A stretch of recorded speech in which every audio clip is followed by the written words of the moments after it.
Okay, Hakima, we're ready to start now. Over to you. Okay, thank you. Thank you. Hello, everybody, and welcome to our discussion this afternoon. Good morning, good evening, and good afternoon, depending on where you're joining us from. Today's discussion is focused on omissions in Africa's history, overlooked achievements. This is a platform that is, well, it's being hosted by a platform called BAIAfrica in Africa.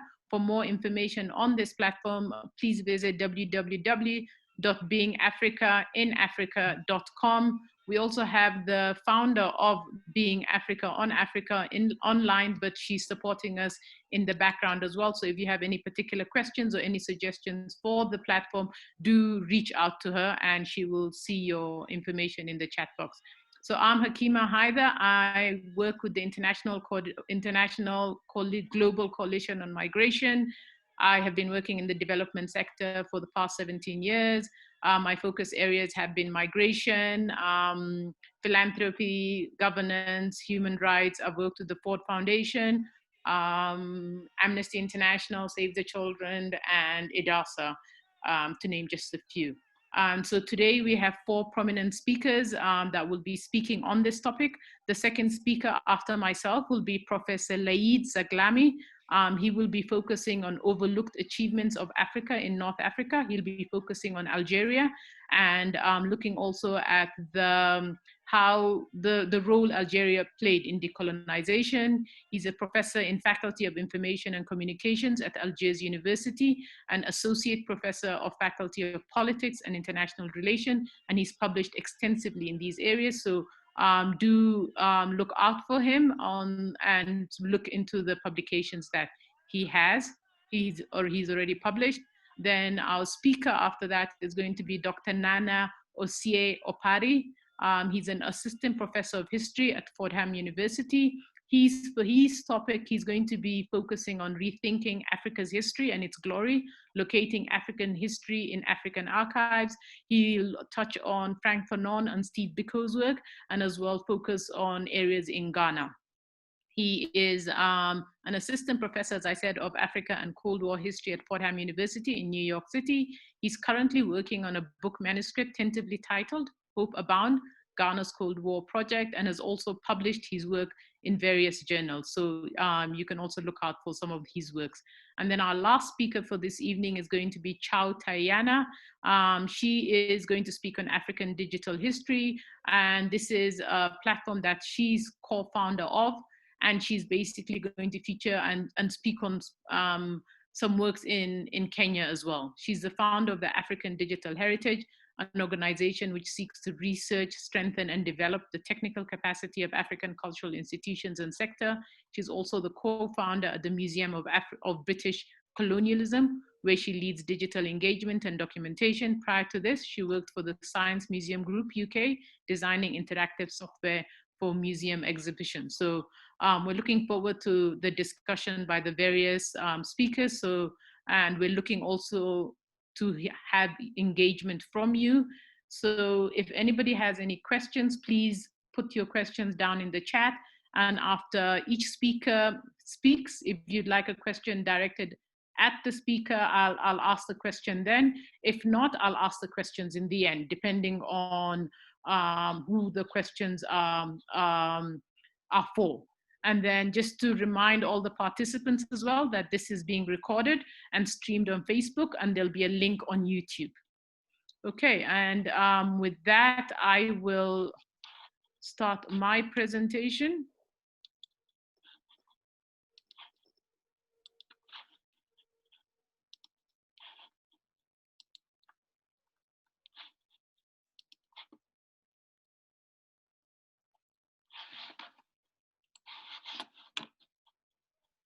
Mwanja, can you see my screen?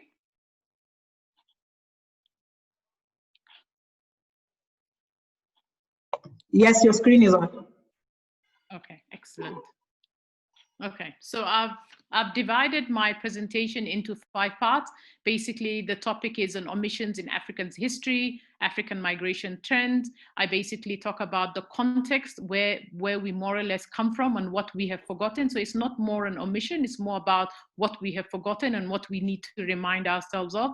And then basically, I basically speak on migration trends in current years and how we're constantly still focused on the West. And then I speak on achievements we have on the continent, achievements we can have, and then I end with key takeaways for us.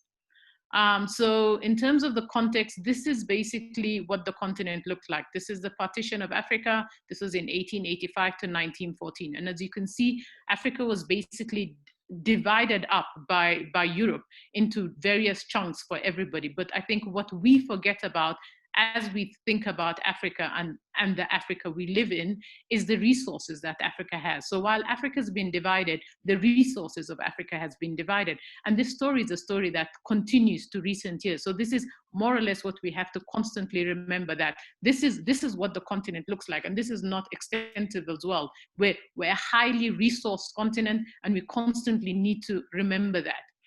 And in recent years, as in from last year, there's been a new scramble for Africa with more interest on the continent, and the Chinese being on the continent, Russia's on the continent, and we have also the colonialists or the former colonialists also having a key interest. But the downside to all of this is everybody has an interest, and as this title goes for The Economist, was the new scramble for Africa and how Africans could win it. But ultimately, Africans are not on the table. So we have everybody looking into the continent, but the people who own the resources, the people who own the continent, so to speak, are absent from this discussion. So it's a more remembrance of this, not forgetting what we have as we come onto the table. And then there's been a lot of discussion around aid onto the continent. So the continent is constantly looking elsewhere, looking out to aid, seeing that aid is going to basically solve all our problems. But as you can see from this picture, and a lot of research has been done on this, Thabo Mbeki's institution and also did a lot of work on illicit flows, but it's something that's not really known, so to speak. So the amount of overseas aid that comes in is the green, as you can see, is 30 billion, but what goes out is 192 billion. And the 192 billion is in terms of profit for multinational companies. The 35.3 billion is tax evasions and other illicit flows. So it's for us to constantly remember this, remember what we have in the continent and how aid is not really solving our issues. It actually takes more from us than it gives to us. And in terms of even the aid sector and who works in the aid sector, again, it's most of the international institutions on the continent, who runs them? The Europeans, it's not Africans.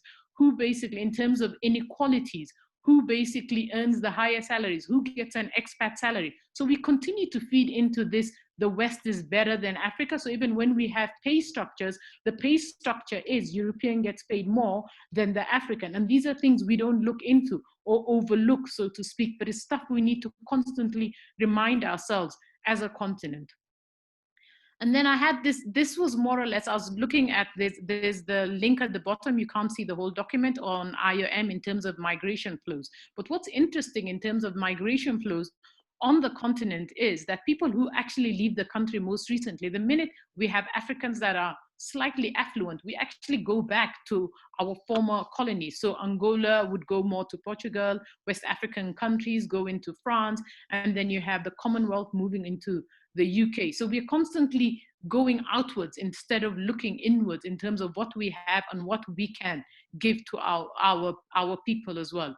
And in terms of current migration trends, when we look at Africa or we think about Africa or the flows out of Africa, this is what we see. We see rickety boats, we see people leaving, risking their lives to go to Europe because they think that's where it's better, even though we have let most of our people down in terms of not being able to economically basically change people's lives. So people go into Europe, take these trains. But if you look at this picture, you'd assume the whole continent and everybody is moving there. But in terms of actual percentages of migrants that move within the continent and migrants that leave, it's only 20% of migrants that leave the continent.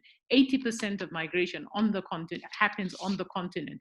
So it's basically what narrative does everybody see of Africa, and what do we also feed into it as well? So it's just for us to constantly remember that. And in terms of some achievements that we have, this is a talk that's going to be the next talk that's going to be happening, which is on the 25th of September on Black tax.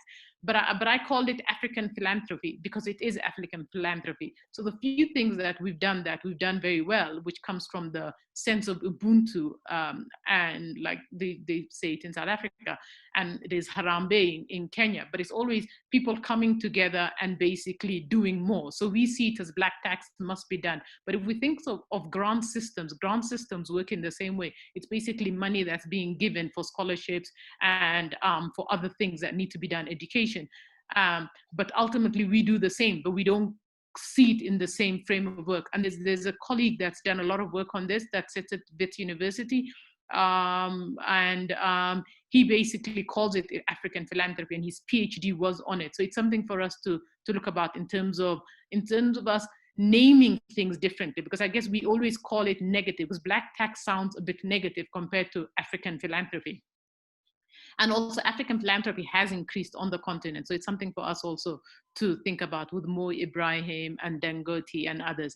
And then remittances to the continent. So with Somalia, basically Somalia over the last 20 years, where there hasn't been a proper running governance system, Somalia has literally survived on remittances being sent by its diaspora. So it's that nature of what we do as a continent as well. And so I think everybody has supported a family member paying for education. And in terms of passage to Europe, so when we see people on boats and people going, we have family members, especially in the East and the Horn of Africa, basically coming together to put money to get people to go to Europe so that they can give money, send money back for them. And then in terms of the continent and what can we achieve, like how can we change this narrative? I divide this in four. So there's the political governance side. And the first is the AU. The African Union is basically needs to be fully self-funded. Currently, majority of AU is funded by donor funding, mostly European Union. So there's no way the African Union can be designing its own agenda if a lot of its funding is coming from elsewhere. So that's something that we need to work on as a continent. And then investment by political leaders on the continent instead of tax havens.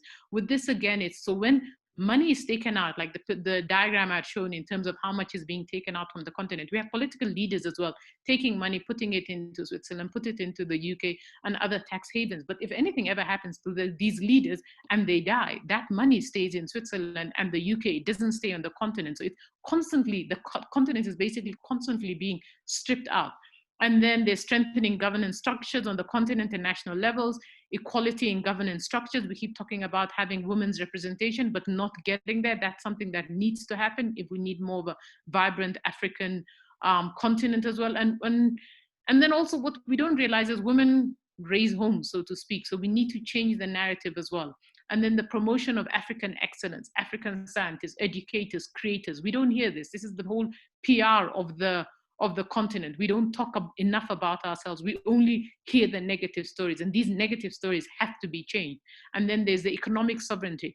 Not most people may know, many don't know, in terms of after colonialism in West Africa, they basically signed off to France so that France basically keeps their reserves and then France gives it back to them at a 30% percentage. This is like a disgrace 50 years later, but this is something that continues, that we basically need to come in and take back, so to speak, and basically develop the continent to the level it should be, given the resources that we have, and then manage all multinational contracts and the continent's resources to benefit its people, and then social protection for all citizens. So these are all key areas that we need to look towards. And then there's the knowledge generation and management, decolonizing the education system, consuming African knowledge in school and university, African writers, African literature, promoting a culture of learning for the continent and writing about it, the health ownership. These are all things that we need to do if we're hoping to create a different narrative for the continent.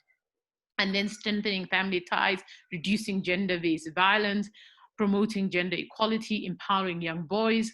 And then basically in terms of lessons learned, what have we learned? Basically, we keep repeating the same story. So there was a scramble for Africa before, the scramble for Africa now, so to speak, but we're not on the table, and it's our continent. And so we need to change this. So we need to basically stop repeating the same story.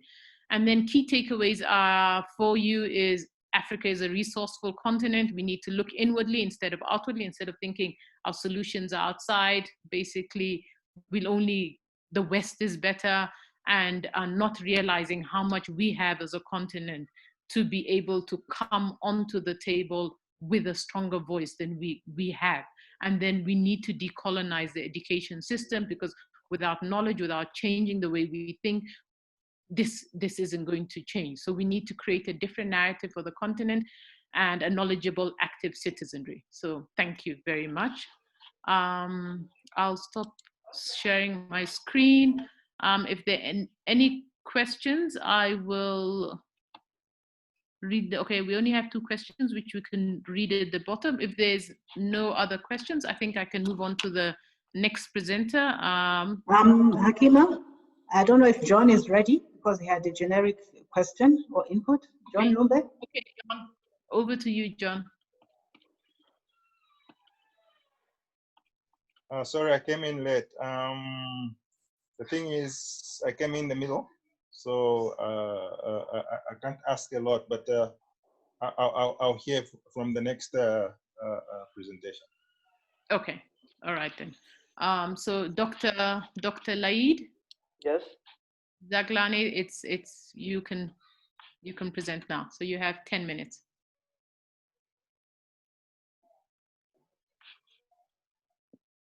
Okay. All right, Hakima, let me try and beam up his presentation.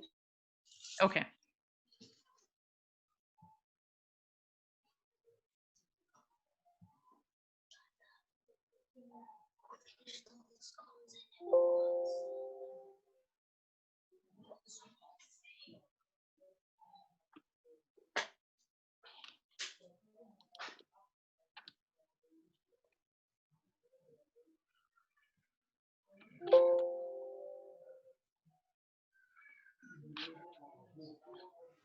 Is it up? Yes, it's up.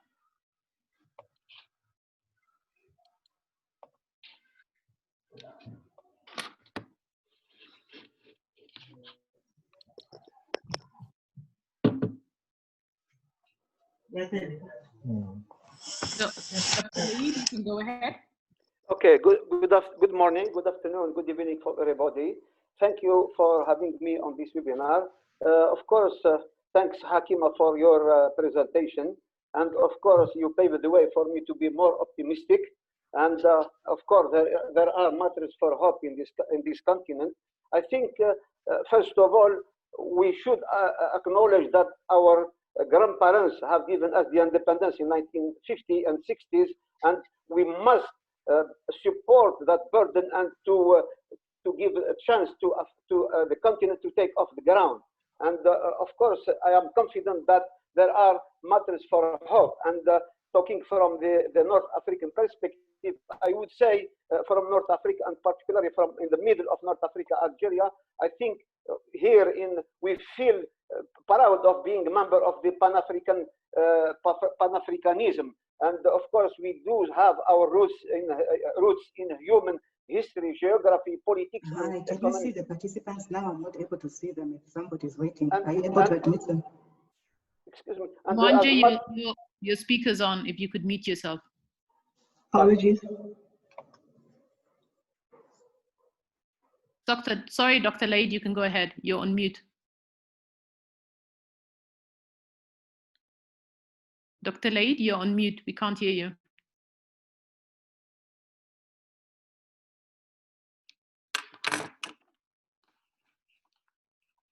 Yes, can you hear me now? Yes, we can hear you now. Okay, thank you. Okay, as I said to you, here from North Africa, we are fully committed to the African continent. And as a matter of fact, Algeria itself has at least 7 frontiers. And of course, when we talk about our foreign policy, we can say that our foreign policy is based on consolidation and support of Africa, whether on political, economic, social, or even military support. And as you may know, we had our independence in 1960s, and that has an impact on the whole continent because we are the supporter of decolonization process. We started our decolonization process. Can I have the slide, please, from the beginning? This is, yes, can you have, yes. Okay, so as I said to you, yes. So our continent, I mean our part of continent Africa, North Africa, is fully committed to our Pan-African, of course, and we have our roots are in human, in history and geography, politics and economics. And I would say, as I said from the beginning, I am very proud and I feel optimistic for the future of. We have to change our narrative. We have to get our narrative to be more optimistic. We have to build our own confidence. Do not please succumb to pessimism that is in vogue everywhere in the world. Can I have the next, please? Next slide. Yes. So just a small reminder of in North Africa. Of course, we have needless to report that the Algerian revolution in the mid-50s has contributed to the decolonization process in the whole continent, especially in the French colonies like Mali, Niger, and so on. So we contributed to the process of decolonization, and the narrative that we have contributed also whether on international forums and everywhere to decolonize Africa. And when we talk about decolonization, it's not only about just the earth, it's also about the mind, the culture, the policy. We speak about sincere and genuine independence. Next, please. Next slide, please. Yes, and of course, let me just remind you.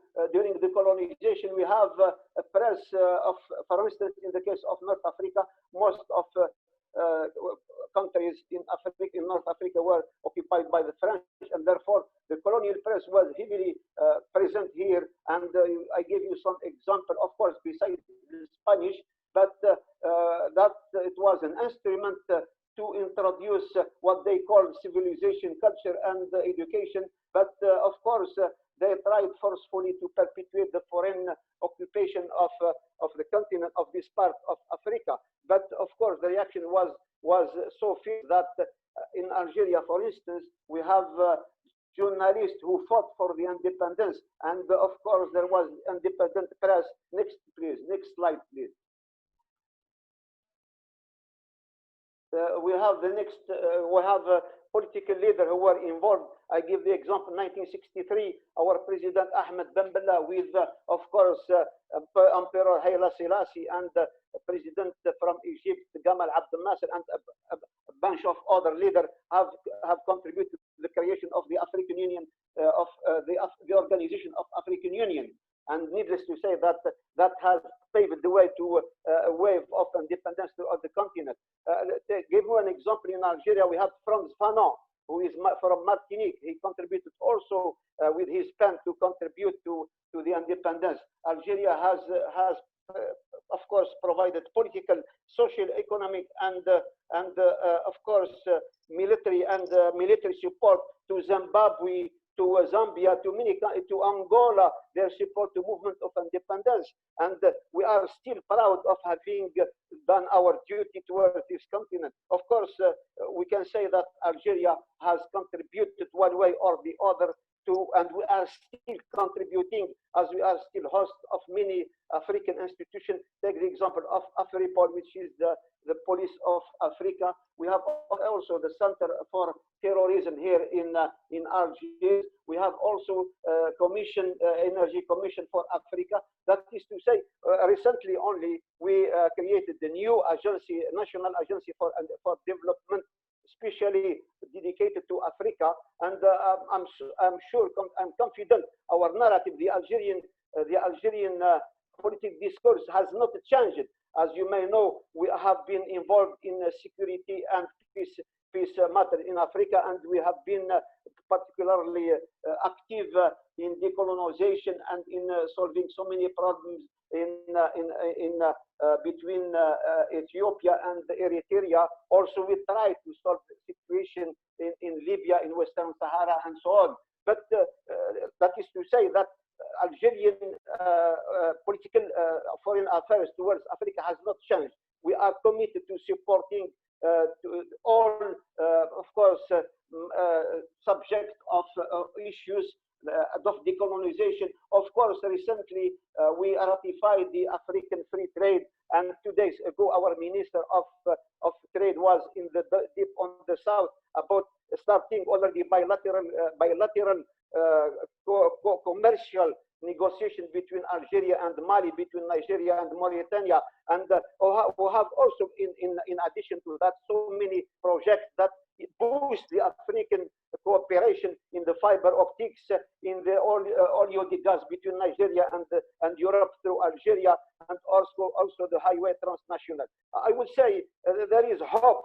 I mean, in Algeria, we say our foreign policy and our prolongation is towards the continent, the deep continent. And I think from here, there are really matter for hope. And with the new president who took over in December last year, I think he made his first visit in February this year, and he attended the African Summit. And I am sure more to come. And I mean, at least from the Algerian point of view, and as a doctor and professor at university, I see my country has not changed its fully commitment to enable Africa to take off. And we asked so many, we asked at international forums for Africa to have its say in the international affairs. Why not member or two in the Security Council and so forth?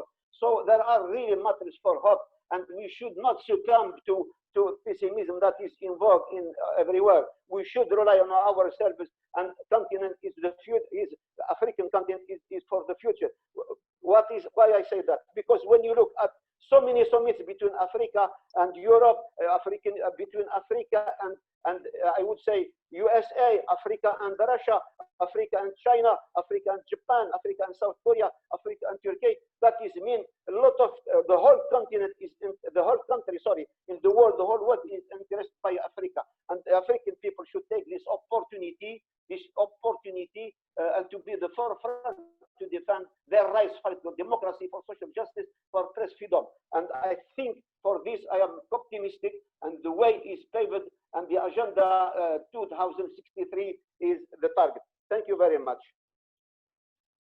Thank you very much, Dr. Laeed. Thank you for that snapshot in terms of the role Algeria has played on the continent, its contribution to the continent, and the continuous support and the work that it's doing. And I guess a lot of the work we need to do is that it's basically need to highlight all that's happening on the continent, and not only speaking on what's happening elsewhere, and actually like bringing the African story to the Africans. Do we have any questions, or can we move on to the next presenter? I think in the chat there's a question for Dr. Laeed, if you don't mind me reading it, Hakima. Can you see it? Is it the second question, the one about the growing up in Africa? No, this one is from Professor Shahina Khan, and she says she's got a question for Dr. Laeed, and it reads, yes, what kind of adverse effects of colonialization of Europe still stay in African society? I think this one was directed to Professor Laeed. Yes, you are quite right, Dr. Professor Shahina. I feel a little bit sorry that still we have a new form of neo-colonization. That's what makes me scared of the future. Still, some, especially I'm talking about some political leaders are still, let's make it clear, align themselves waiting for European advices. And this is, we should remove that from there. We should rely on their own capacity and their own potentiality. We should promote real democracy, genuine democracy. That's what happened, for instance, 1 week go in Mali. I think we should still remove from our mind the European assistance. We should now rely on ourselves and roll up our sleeves and start thinking of being able to. We should fight pessimism and dependence on the other. I think from the culture side, we have a lot of to do, and I do understand your question. And on this side, maybe economic, it's okay, political a little bit, but still on the literature, on the narrative, on the culture, we have to bring about, we have to encourage Pan-Africanism, idea of Pan-Africanism, the ideas of independence, the ideas of real independence, the ideas of real democracy, the ideas of pluralism. What we should do in the continent if we want to gain the confidence of our people, of our society. And of course, on the base of that, social justice has to be prevailing, democracy, freedom of the press, and so forth. Mike, sorry if I can ask Dr. Laeed. Thank you so much. I'm Professor Shahina Khan from New Delhi, India. But my question is not fully answered. I say that, you know, what kind of steps are being taken? Because once the colonization is there, and even if the people who have colonized have left, what kind of adverse effects still stay in African society? Can you repeat the question, please? Sorry, I cannot hear it. Yes. Can you hear me now? Can you hear me now? Yes. Can you repeat, please?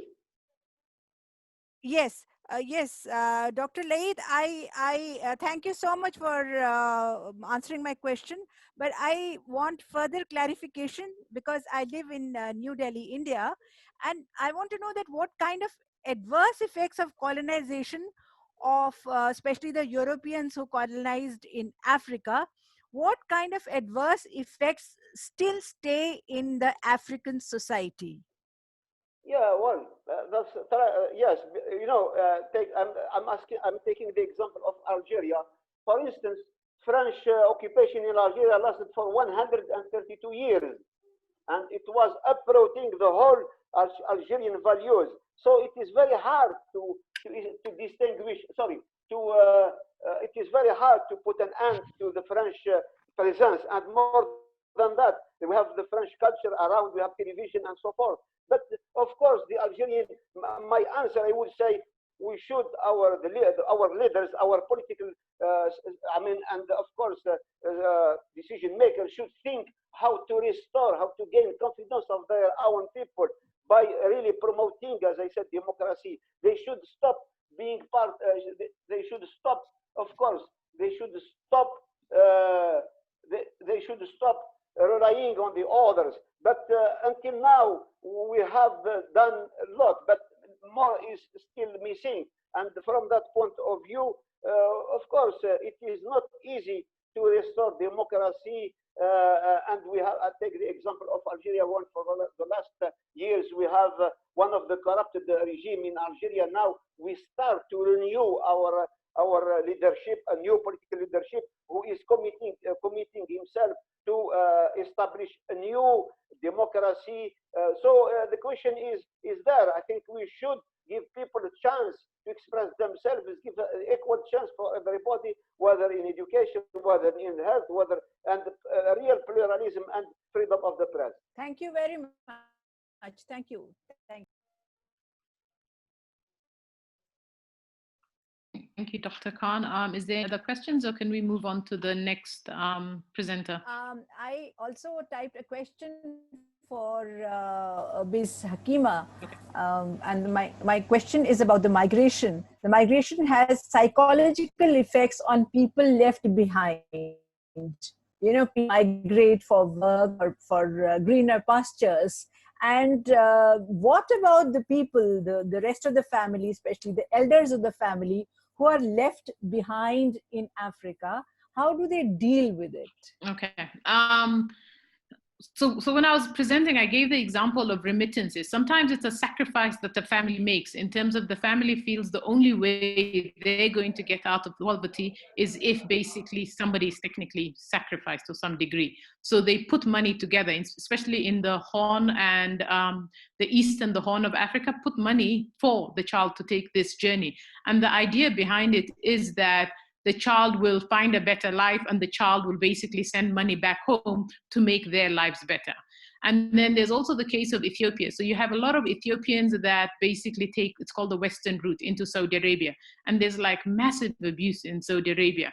And Kenyan also, there were a lot of domestic workers from Kenya also making the same route. And Kenya basically got into agreement with labor brokers in the country and said people shouldn't go to Saudi, but it still happens. But if you look at the case of, say, Ethiopia, and somebody basically doesn't have proper education, and she's a domestic worker, her husband's a domestic worker. So they feel the only way they can get out of poverty is if they go across, make the journey, go to Saudi. The money that they make is much more higher than the money that they would make if they stayed in Ethiopia. So it's a psychological trade-off, so to speak, whereby you're thinking around the bigger picture for the family. So the family basically understands why the child or the person leaving the house is leaving the house for the better of everybody else. So it does have psychological effects, but it's psychological effects and trade-offs that some people are forced to make. I hope that answers your question. Yes, thank you so much. Thanks a lot. Okay. Are there any other questions? Yes, please. Yes. Hi, Hakima. My question is directed towards the decolonization of education in Africa. I wanted to ask, what role can we as African students play in the decolonization of our education system, and also to promote an educational system that emphasizes more on Africans? Okay. I think the perfect example for that was I don't know if you followed the South African story.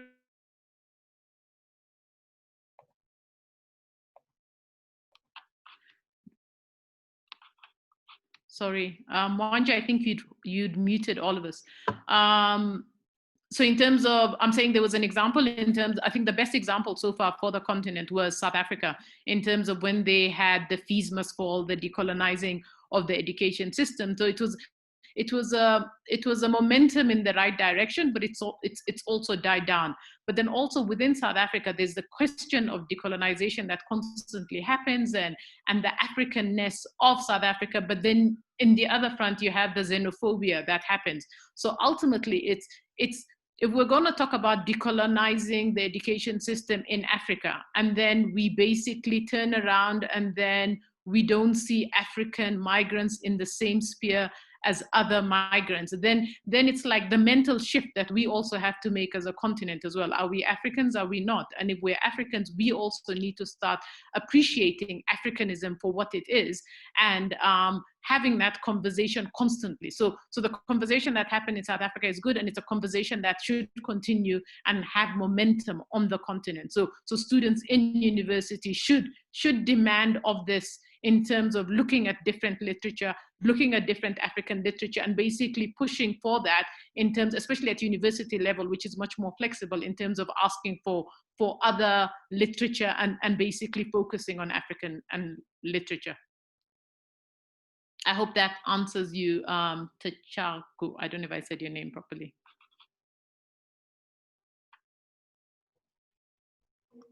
Hakima, I think we can move on to the next speaker now. Thanks. Yes. We'll take the questions at the end when the other speakers have made their presentations. Yes. So if people still have further questions and you don't want to forget them, just put them in the chat, and then we can take them up at the end of the discussion. Okay, so the next speaker we have is Dr. Nana Osei-Opare, who's going to be speaking on Rethinking Africa's History and Its Glory, Locating African History in African Archives. Over to you, Dr. Nana.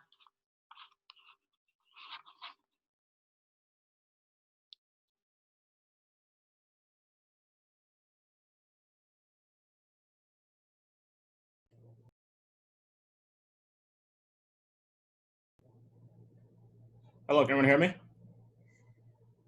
Yes, yes, we can hear you. Hi, everybody. It's my pleasure to be speaking to you all today, especially to an African and a global audience. I want to thank Mawanja for inviting me to share some thoughts on this topic and for being a part of this very exciting panel. Today, I'll discuss the value of locating and creating a more beneficial, positive African history, what insights we can take from our history, and what that might mean for ourselves, our nation, and our continent. Let me begin.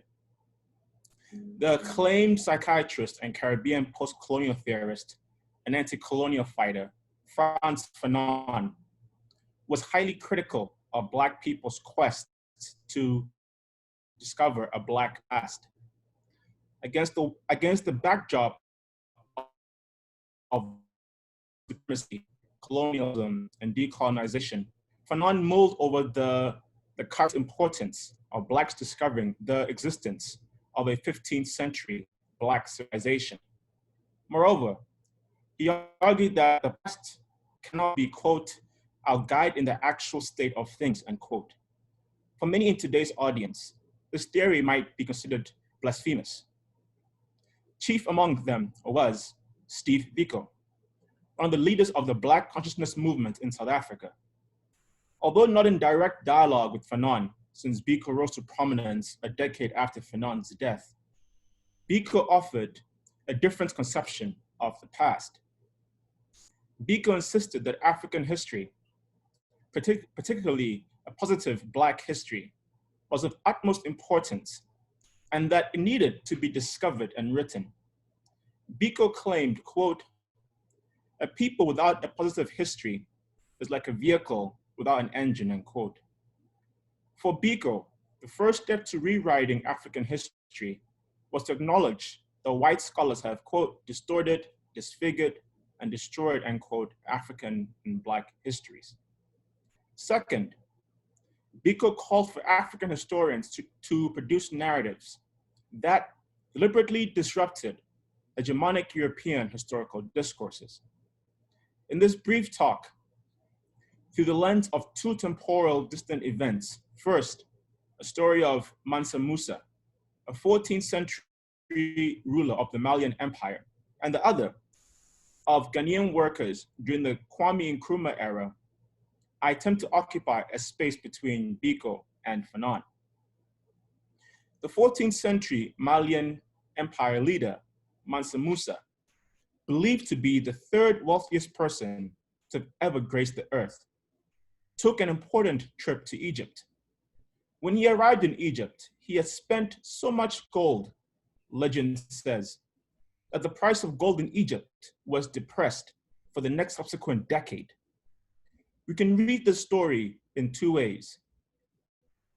Many have clung to this narrative as an indication, or rather, a vindication, that African people were rich, not cloaked in poverty, as Western media outlets have portrayed for at least half a century. Yet, another way to read this is of fantastical waste. A prominent Africanist scholar noted that if we lavish praise on Mansa Musa's spending, are we then not implicitly supporting present African leaders' gross financial mismanagement of public funds? Thus, when we seek histories of African grandeur and extravagance, we must be mindful of how we read them, what insights we want to draw from them, and how those insights directly impact our own times. Let me now turn to the other story.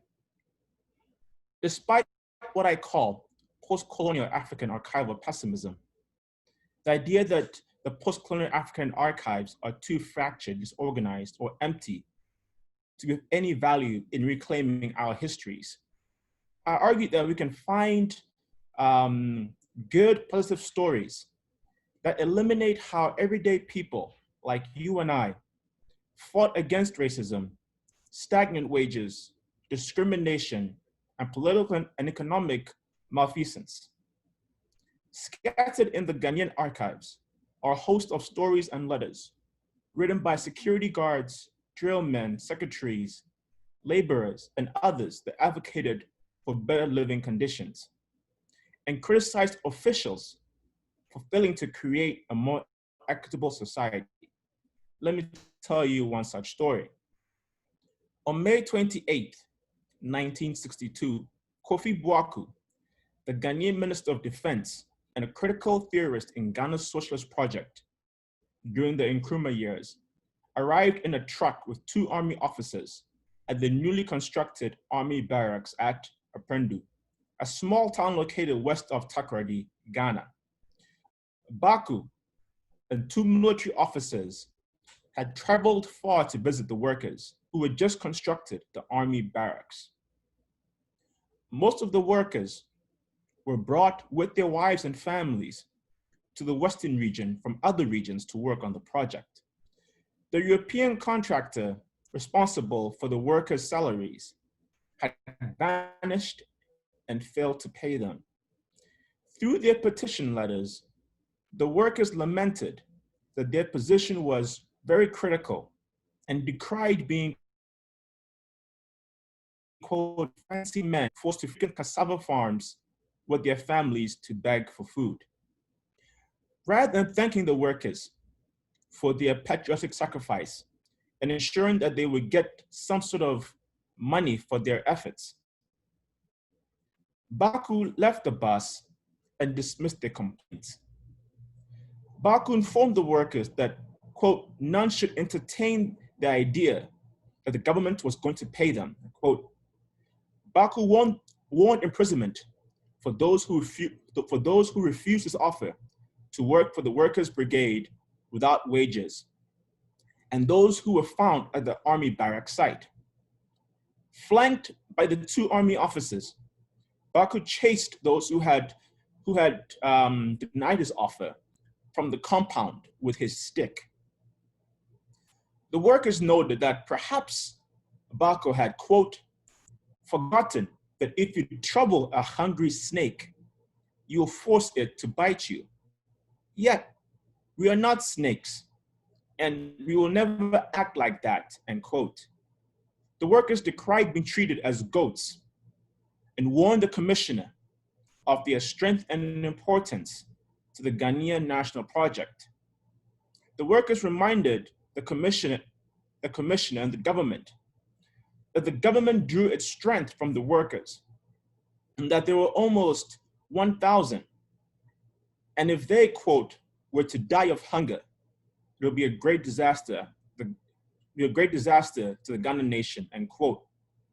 I shall now conclude. White supremacists and colonial narratives, such as the German philosopher Hegel, have argued that Africans have no history. In response, many Africans across several generations and Black scholars have tried to break ideas of African inferiority, narratives that Africans lack history, or that African history is a series of barbarity. In seeking counterpoints, we need to be mindful of the stories we wish to extol. The story of Mansa Musa's huge financial spending in Egypt is an intriguing case in point. In his actions, Mansa Musa both undercuts images of the uncivilized and poverty-stricken African, but it also poses serious questions about financial prudence, wasteful extravagance, and perhaps wealth distribution and redistribution. The other story, the story of the Ghanaian workers, tells us that the critique of government and authority figures and leaders is an African endeavor. The archives in African history tells us that active demands for equity is part and parcel of being African and a part of African history. While Fanon emphatically noted that we are not prisoners of history and that we should not look for the meaning of our destiny in history, I argue that we must continually return to history to reimagine what those before us tried to do and how they tried to do it. These histories and their afterlives are important for us today, not simply as confidence or psychological boosters against white supremacist thinking and ideas, but as questions and examples of how we can reimagine our governments and our roles within our societies. Thus, I hope that present-day African states and people find a modicum of inspiration and perspective from our lost history as we push for a better world. Thank you. Thank you, Dr. Nana.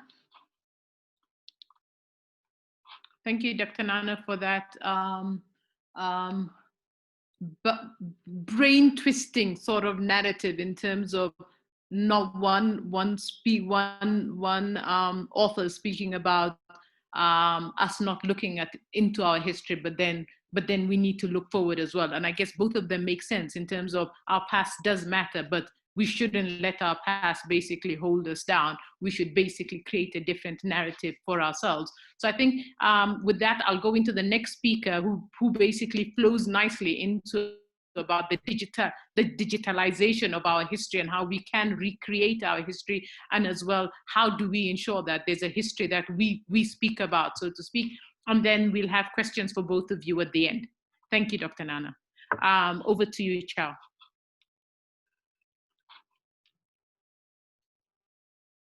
Your microphone's off.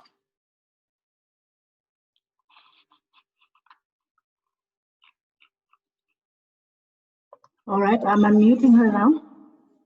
Okay.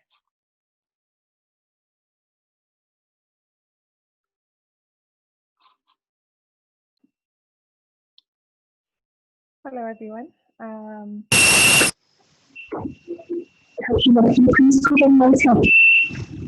Yes, Mwanja, please have our slides up.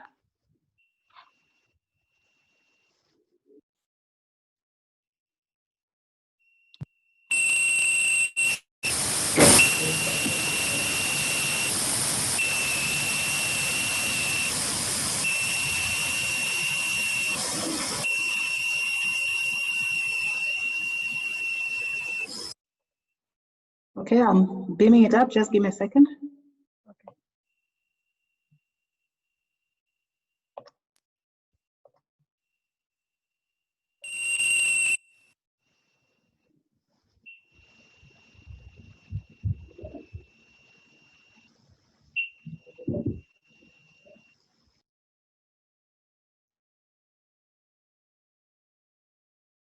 Is it visible? Yes. All right. Sorry, Chow, please speak up. Your volume is pretty low. Please just try and speak up. Yes, it is visible. Can you hear me? You're still very faint. Sorry, you might have to shout. Can you hear me now? Maybe just speak directly into your microphone. Hello? Yes, we can hear you. You're just a bit faint, but we can hear you. Okay, I'll try and shout. Thank you very much for the opportunity to be a part of this discussion. I'll be looking into omissions in African history, but also the role that digital media can play. So I'll begin. Next slide, please. So when I want to speak about African history, I'll start particularly by speaking about the institutions that we refer to or we see as historical institutions. And the question of African museums is a very interesting one if you look at how most public and national museums in Africa were funded, whether it's in Kenya, Uganda, Mali, Namibia. You have museums that were founded mostly as imperial historical societies by Europeans who wanted to observe tribal histories or what they would call ethnographic histories. So this is really the foundation that the institution of the museum globally, but most particularly in Africa, has been founded on. And one of the challenges I see, particularly now as a Kenyan, but also someone who's heavily invested in digital media, is that the museum, the African museum as it is finds it very hard to relate to African audiences. And why is this? So in writing about the challenge of African museums, Emmanuel Arinze, who was the former head of the West African Museum Association, says that as opposed to European museums, African museums were in contrast created to house the curios of tribal people and to satisfy the curiosity of the elite citizenry, almost to the total exclusion of the local people who produce the objects. So for me, this is a very interesting space to begin, because we begin to ask, what does a post-colonial African museum look like? What is its agenda? Is it still to observe tribal people? And how does it shift from being an imperial colonial institution into a modern day institution that African audiences can relate to? Next slide, please.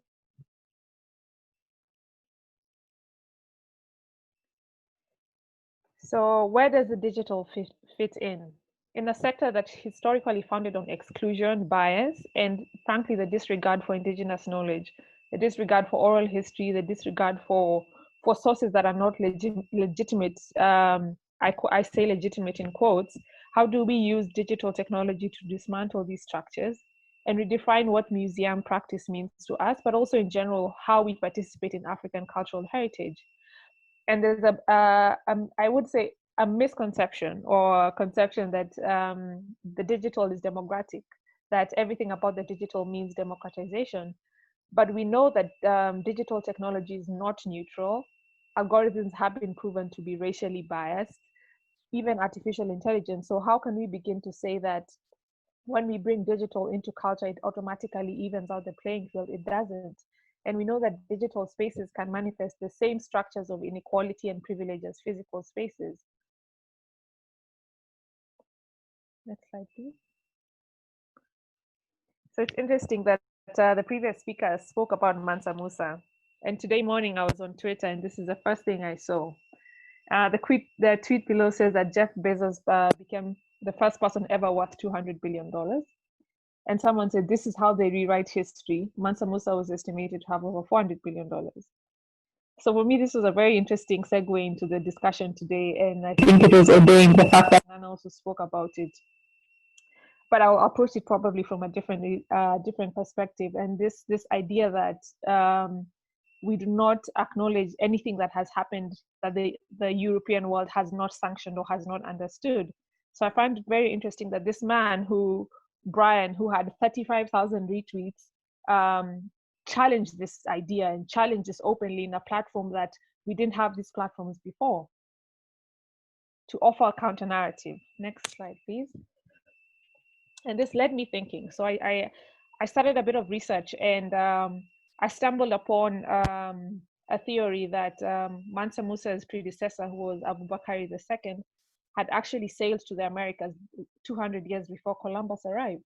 And I started looking into this and looking deeply into what it means and what is there. And you find different theories, but also different sources of evidence to support the fact that African sailors had reached the Americas way before the Europeans had. So why is this something that we don't know about? Next slide, please. And I'll go back to my first slide. My first slide talked about museums and custodians of history. But for me, the real question today, when we look at technology, when we look at the relationship we have with digital media, is who is doing the work and who can do the work. I think these are two very different questions. The first one, when we say who is doing the work, we traditionally led to believe that participating in the documentation of history and the telling of it and the understanding of it is usually a top-down approach. So you go to the museum, you learn, but you have nothing to give. But who can do the work? Who can do the work today? We have just seen a tweet that had 35,000 retweets,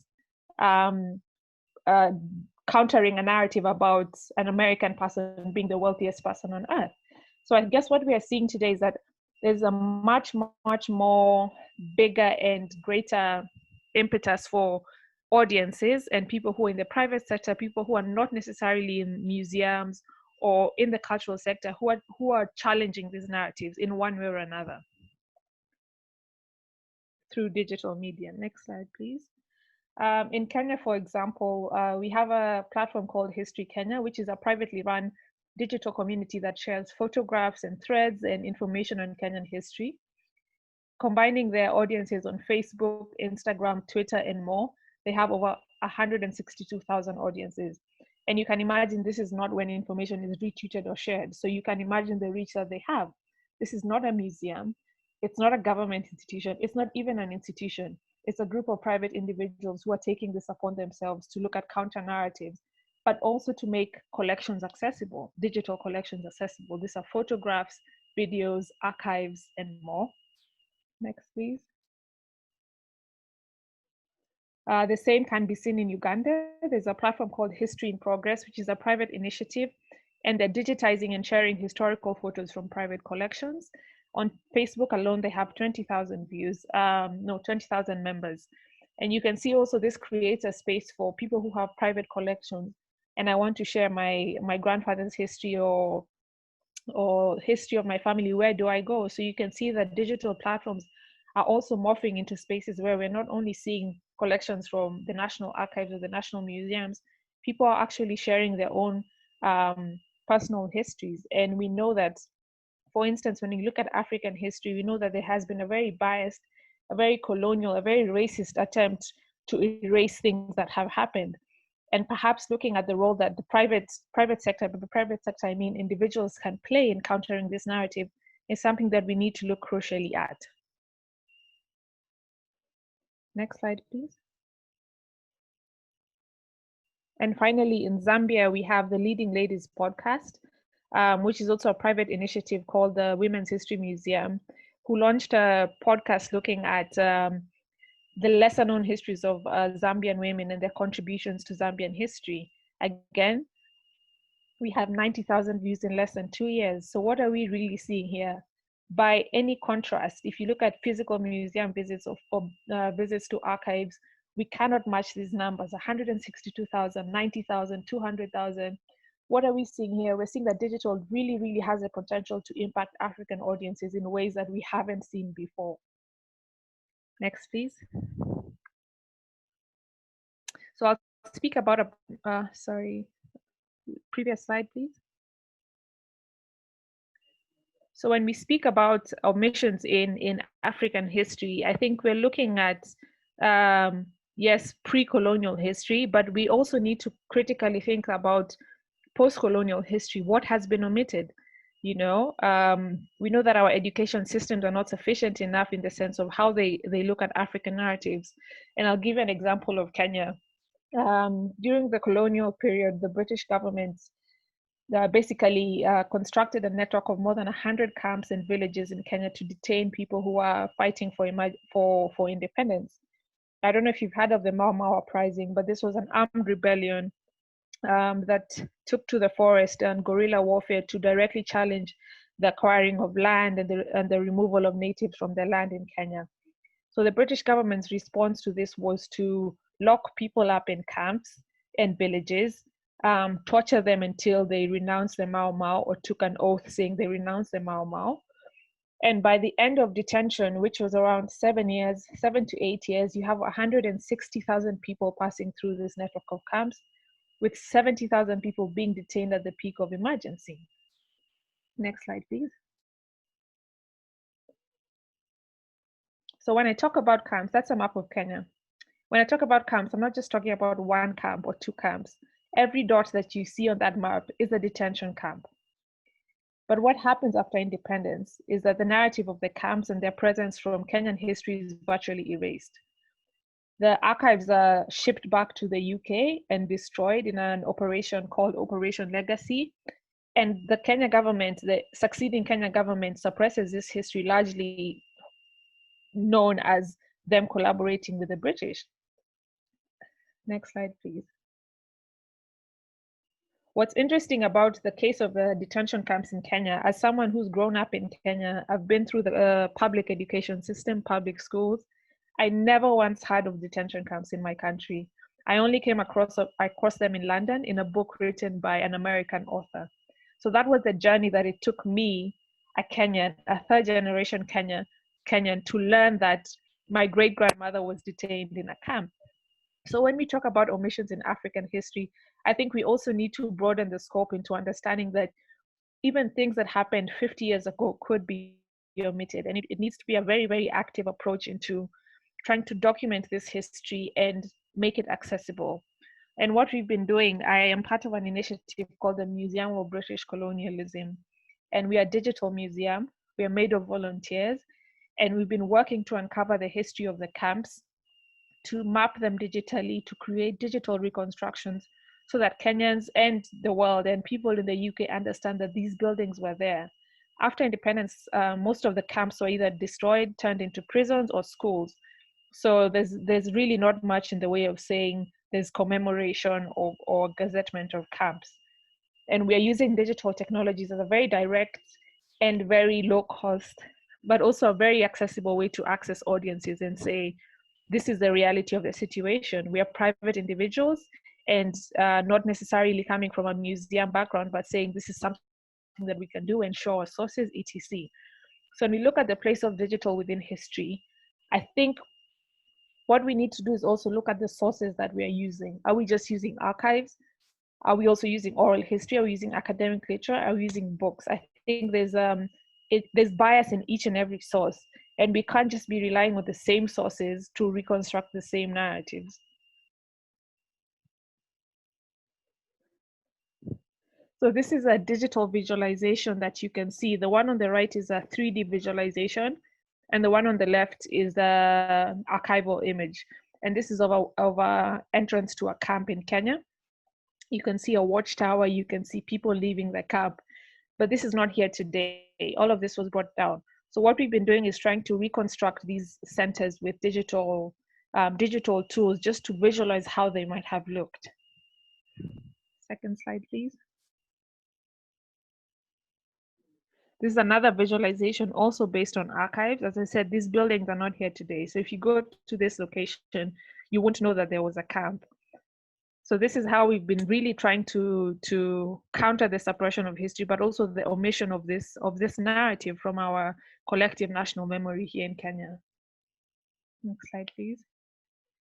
So some of the aspects I think about when visualizing history or when trying to use digital media to look at historical narratives, both known and unknown, what type of visualization can you use? A lot of people ask, but where do I start? You know, and we can think of things like maps, illustrations, reconstructions, things that are new forms of media, not necessarily just text. What are your sources? I think here we as Africans need to think about the legitimacy and the bias that is, especially in colonial archives and pre-colonial, European explorers writing that Great Zimbabwe was built by a Persian race. I mean, we really need to construct and deconstruct the bias that is in the sources, but also to give legitimacy to oral traditions and to understand that is perhaps our greatest source of history. What skills do we need and where can we find them? A lot of people think that involving themselves in digital is very technical, but it also could be a case of just liaising with someone who is more tech oriented, or universities that have tech departments and have history departments, and bringing students together. You don't have to have all the skills on your own, but looking at who can I use and who can I work with. Here in Kenya, we've worked with university students to do the 3D visualizations of the camps. Before that, they had never thought they could work in history. And that really showed them that I can use my skills in heritage and within African heritage. And finally, think about where you show your work and who is it for. Are you going to use social media? Are you going to use websites? Basically, think about your audience. When you're planning what platforms to use and how they will access your work, the audience is a key part of the demographic and how you understand which digital tools to use. Next, please. So digital futures for African heritage. I think one of the things that comes to mind is the urgency versus the agency. We now have the agency. I think we now have the agency to connect. We are speaking here on Zoom from many different countries because we have the agency to sit here and talk about our histories and talk about and challenge narratives. We wouldn't have had this maybe 50, 80 years ago or more or less. And there's an urgency to do it. I think a lot of things are coming out of living memory, especially pre-colonial history, and how are we actively working to document these stories. I think moving forward, digitization and digital skills are a crucial part of African heritage. If we're looking at the internet being our biggest archive, then we need to have our content there, and we need to think about how we are phrasing our content, but who gets to tell our story. And lastly, looking at private-public collaborations between public museums and the private sector, I think expanding how we think of who can work in history and why they should be there. This means not having any gatekeepers or barriers to access, and inviting, if you're a public institution, inviting people, but also if you're a private institution, looking at how you can collaborate with museums and archives that do have national collections. Next slide. I think I wrote this the other day, and I was thinking generally about the role of Africans and Black people who are working to document Black histories, that we're doing much, much more than just talking about history. We're opening up pasts that have been erased or deleted, or the misconceptions around us. So in essence, you're a spokesperson for your erased past. You're an activist in your contested present, because there are not many people who want to hear the truth. You know, the world we live in today is established on a system of racial superiority. So when you come up with these challenges, people don't want to hear them. And I think history and Black history is a very important form of activism. And finally, looking at how are the history that we reveal and we share and we talk about today affect our future and our understanding of the place, our identity, and how we move forward. So in essence, being a Black person working to document African histories in many ways, it's an effort that is multi-pronged. It's not just affecting today or about yesterday, it's affecting all aspects of our past, our present, and our future. Thank you very much. Thank you very much, Shah. That was quite an interesting talk about our history. And I think as you're talking, I heard in mind this whole thing, this saying that says history is written by those who write it. And I think you bring out that quite strongly in terms of how do we have a counter narrative? If we're talking about biased history that's been written, it's biased because we're not writing it. So it's how do we get us, how do we write our own stories? And in terms of also oral history as well, I think that's another area that we don't focus on quite a bit. So people who aren't literate enough to basically write about the history, but can speak about it. How do we document this, especially with the older generation as well? So I think it's something we need to pick up. And then the private public partnership, I think that's also something else. So all the initiatives that you're talking about that are doing such great work are all private. So that means in terms of scale and in terms of who gets to know about it, it's more of a case of you stumbling across it than you knowing about it. And I think even as we talk about our education system and as we talk about changing our narrative on the continent, these are the narratives that we need to change. So it's how do we ensure that public comes on board to ensure that we tell our stories. We also tell positive stories. Like Africa shouldn't be about that child with a fly and poverty, you know? So these are the narratives that I think we need to start engaging in and seeing how can we push for a change? And also in the education system, I think I liked your urgency versus agency in terms of we have the internet now. So it's more open in terms of knowing what happens, even with the Black Lives Matter. When people talk about Black lives and they say, oh, this is happening now. And I'm like, it's not, it's been happening. The only reason we see it now is because we have digital technology and smartphones where we can see what happens. So you see what happens. It's not about hearing what Fox News tells you. So I think, yeah, so you've said quite a lot of good things and I liked what came out. So I will open it up now for discussion. We had somebody who had his hand up for quite a bit, Techango. You can ask your question now. And then we also have 2 questions in the chat box that I'll basically post to you as well. I think his hand is lowered, so maybe just speak to the questions, then the panelists can respond. I think okay. Just read out the questions, then the panelists can pick and choose which ones they want to respond to. Thanks. Okay, I think this question is probably more for Chow. There was one question, but I think you kind of answered it, but you could speak to it again. How can we now begin to rewrite our history to bring out the true legacy of Africa? And how can we delete all these lies that have been written about Africa? Oh, wow. I think I have spoken about it in a way, but I think looking at encouraging active participation within African history, like I feel like so much effort was done to erase it. We almost need double the amount of effort, you know, to counter these narratives. And if we look at our museums, we know that they have problems with funding and infrastructure. The governments don't fund culture very well.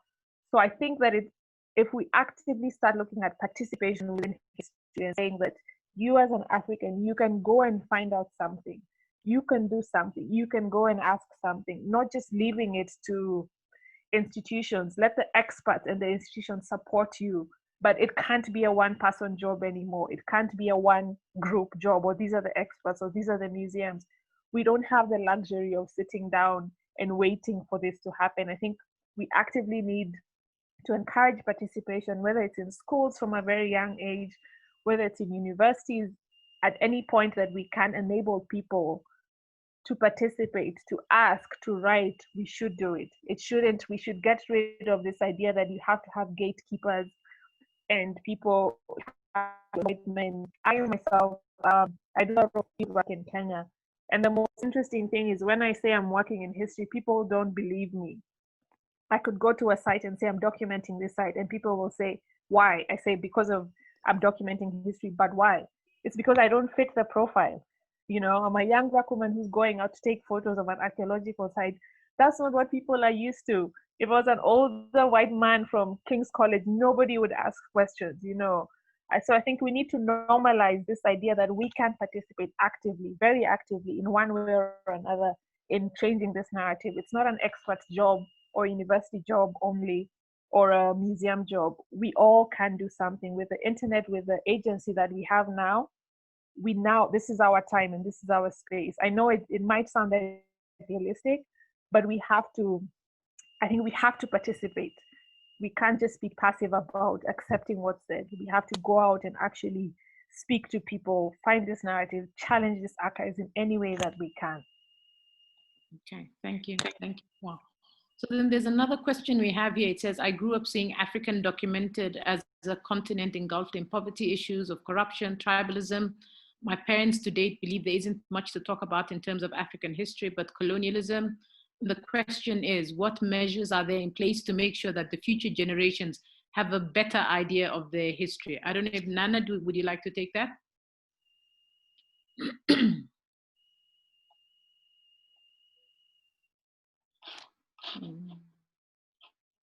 Yeah, so I think this question also ties in to the question Cha was just asked about how do we delete all the lies? And part of the problem, and it's almost a catch-22, is in responding to the lie, you're giving a platform to the lie as well.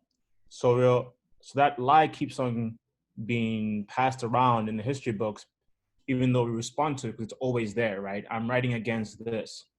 But then if you don't write against it, that lie then stays as it is, as truth. So this catch-22 is, how do we really grapple with it?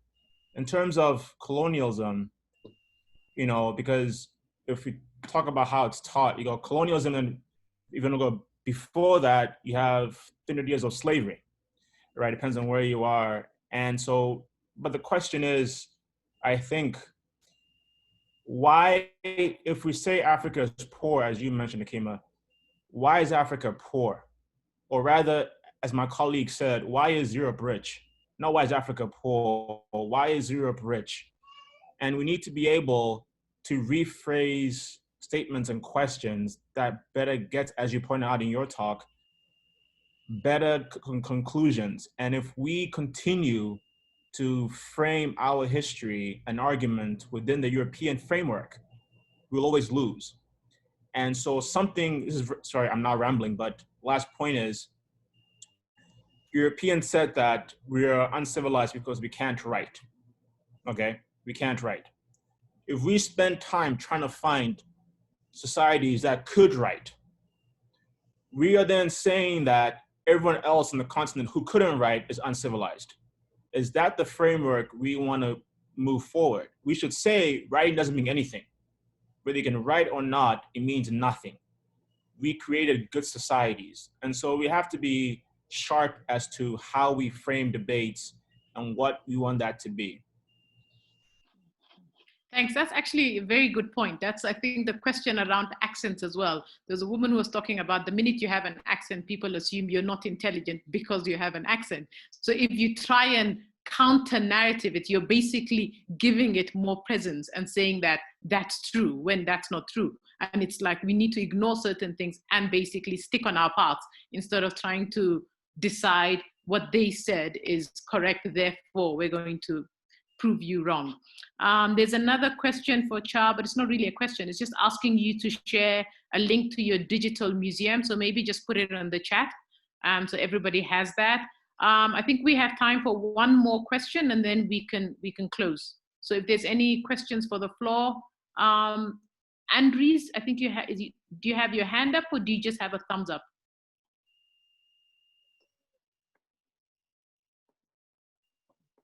I think Adebayo had a question. Okay, Adebayo, you can go now. Good evening. I just want to commend the organizers of this program, but I want to say something specific. Part of the problem we have is that there has been a deliberate effort by the rest of the world to put the African down. Africa is not poor, because at least from West Africa every year, France takes away over $500 billion, million dollars rather, every year. The British too do the same by reverse methods. They take away a lot of things here, but because they've given it to us, that we're poor, we're inferior, and so on, we have remained the way we are. The other thing is that one of the ways to reverse this thing is by writing more books, doing more films that show where we are coming from, where we are, and where we can go, our potentials. I believe that more historical research that is deliberately focused on who we are, our foundation, and our origin will help a lot. Right now, they have beclouded the history of Egypt, the origin of man, and the potential. Almost everything that the West has started from Africa, but it's been modified, it's been partly erased and distorted, so much so that the African sees himself as inferior instead of really being superior. I think we need to help ourselves. Thank you. Thank you very much, Dr. Adebayo. Yeah, when I started my presentation, I actually spoke about that in terms of us seeing ourselves differently and remembering what we have in the continent. And technically, we resource the West instead of the other way around. And we constantly need to change that narrative for ourselves as well. But in terms of, I think, for us taking responsibility, it's how do we ensure that we have the media on the continent? How do we show a different Africa? So I think we need to start thinking about that. And I think these digital platforms are helpful, but I think the media also has a place to play, and journalists. And I think that's also something else. And also changing our education system within the continent is something we should definitely look into. But thank you very much for your comments. All of them are quite useful. There's a question here. In accounting for the omission in Africa's recorded history, what is the place of embodied practices that are mainly not written but manifested from within the body? How can Africa utilize it as a praxis and pedagogical methodology to claiming the overlooked African achievements? I don't know if anybody wants to take that. Okay, Dr. Nana. Need to unmute yourself.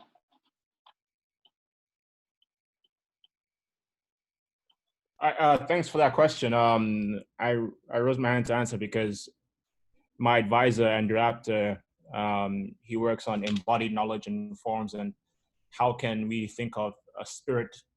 How can we think of spirit possession and such things as a way to bring about and tell historical narratives? I think if, at least in the North American academic circuit, you do have scholars who are looking into that, and also people look at the work on the Caribbean, who are looking into those forms of trying to tell history. But they're also facing a push, right, from people who say that, how can you verify what those people are telling you is actually true? So they're working triply hard to prove what you can learn from that is actually real. But that sort of history is happening and people are doing that. That's nothing that's been lost. Okay, thank you, Dr. Nana. There's another comment here, just a small participation. I think Africa must find the thread that connects it, that connects our history, our origin destroys by colonization, on what it has inflicted on the continent as a way of thinking to the detriment of the richness of community life, respect for values, a thread hidden by the influence of geopolitics, the search for resources. We must seek this common denominator in order to be able to return to the source, recognize our common origin, to unite, strengthen, to impose ourselves in the face of everything, to be able, I think it's more of a comment than it is a question. It's an opportunity for Africa to have its place in the world stage, but it is difficult to exploit this place without being united in, and this solidarity is drawn from our history, in my opinion. We don't want us to have this common vibration. Thank you for the comment. I guess, do you wanna, okay, go on. Can I make a comment, Hakima? Yes, yes, you can. Yeah, I think, first of all, needless to look back to the history. Of course, we are proud of our history, but now we have how to make what has been a successful part of our history, how to make it now present, valuable, and consistently to impose our place in the geopolitical system and the geopolitical map. What I want to say is just now we have to change our mindset. In other words, if we are dealing with colonizer, we have to remove the idea of colonizer and colonized. Now we should talk to European everywhere in the world, neck to neck, eye to eye. And now we have the African Union, which is the representation body of the whole African people. We have also the Regional Economic Commission and so forth. All these institutions, all these good bodies should innovate, should bring about a new narrative for Africa, whether on history, whether on economy, whether on finance, whether on migration. And now if we look at what has been done so far, I mean, of course, a lot of have been achieved by the African Union, but more to come. I think now we should, African people in general, and especially the African leader, should think for African solution to African problem, and not always look for the others for help. Because if you ask for help for the other, it's an assistance, and subsequently you are depending on the help from the other. So we have to rely on ourselves. We have to be confident. Do not belittle to the others. That's exactly what we should. We should be proud of our sovereignty and of our independence. And from that, really, we can be proud and we can be pleased that we can be confident to build up our own future by our own people, and give chance to people to be more democratic, more pluralistic, more consistent, and more open to ideas. And don't exclude people because they are against you or they do not go along with you. So we have to think now a new ideal of African Pan-Africanism. Now we set already the date 2063. Maybe it's a long way, but if we really think, really we can make it, as long as we have the confidence, as long as we are have the ideal and the willingness to achieve. Okay, yeah, thank you.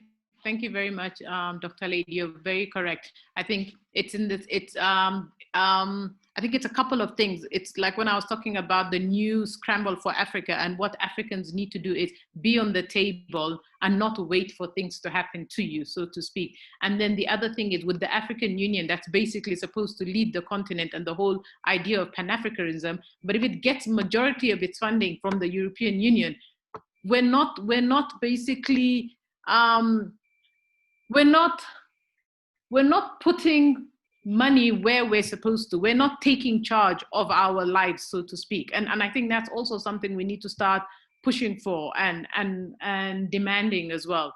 Dr. Nana, you had something to add.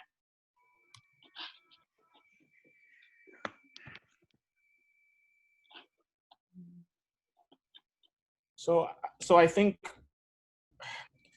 since I guess we're all friends, we have the same goals here. This is a very complicated discussion because what is African, right? Like, what does it mean to be African? And we have to recognize, and there's a question earlier about whether what we think is African is a response to European colonialism and white supremacy, right? So we tend to just flatten everything into African culture. What is that? Like, actually, what is that? In our own countries, you can find over 20, 30, 40 different cultures, right? So the question is, right, how do we also move past the single idea of Africa? How do we think of Africans as for argument's sake, a poor woman who is struggling? And when she's asking for support, right, from the government, they say, well, you know, we're fighting against the European imperialists. Okay, fine, that's true.